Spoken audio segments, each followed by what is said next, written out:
বাড়ির চারপাশটায় আগাছার মতো প্রচুর খারকোল হয়েছিল, সেগুলোকেই তুলে নিয়ে এসেছি বাটা করব বলে।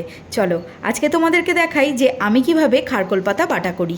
সবার আগে তো ডাঁটি সহ পাতাগুলোকে কেটে নিয়েছি, তারপর খুব ভালো করে ধুয়ে নিলাম। এবার কড়াইতে জল বসিয়ে তার মধ্যে সামান্য খানিকটা লবণ দিয়ে কেটে ধুয়ে পরিষ্কার করে রাখা খারকোলগুলো ওই জলটার মধ্যে দিয়ে দেবো। এবার ওর মধ্যেই আমি দিয়ে দিচ্ছি একটা গোটা রসুন আর 8 থেকে 10টা কাঁচা লঙ্কা। খারকোলটা সেদ্ধ হতে থাক, ততক্ষণে গরম কড়াইতে কালো জিরে দিয়ে একটু নেড়ে নেব। ঠান্ডা করে নিয়ে কালো জিরেটাকে আগে গুঁড়ো করে নিলাম। এবার এখানে দেখো আমি একটা টমেটো, একটা পেঁয়াজ আর 4 পিস চিংড়ি মাছ নিয়েছি। এই সব কিছুকে কালো জিরের মধ্যে অ্যাড করে একসাথে বেটে নিচ্ছি।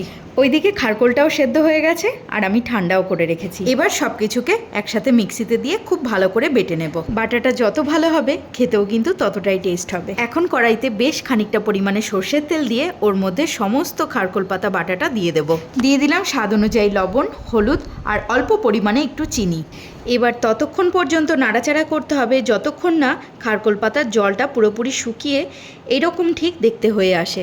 পাতার যে সবুজ রঙটা থাকে সেটা কেটে গেলেই বুঝবে খারকোল পাতা বাটা একদম রেডি। গরম ভাতের সাথে যদি এরকম খারকোল পাতা বাটা থাকে তাহলে কিন্তু খাওয়াটা দুর্দান্ত হয়। আজকের রেসিপিটা যদি তোমাদের ভালো লেগে থাকে তাহলে ঠিক এইভাবেই বানিয়ে একবার দেখতে পারো, খেতে কিন্তু অসাধারণ হবে।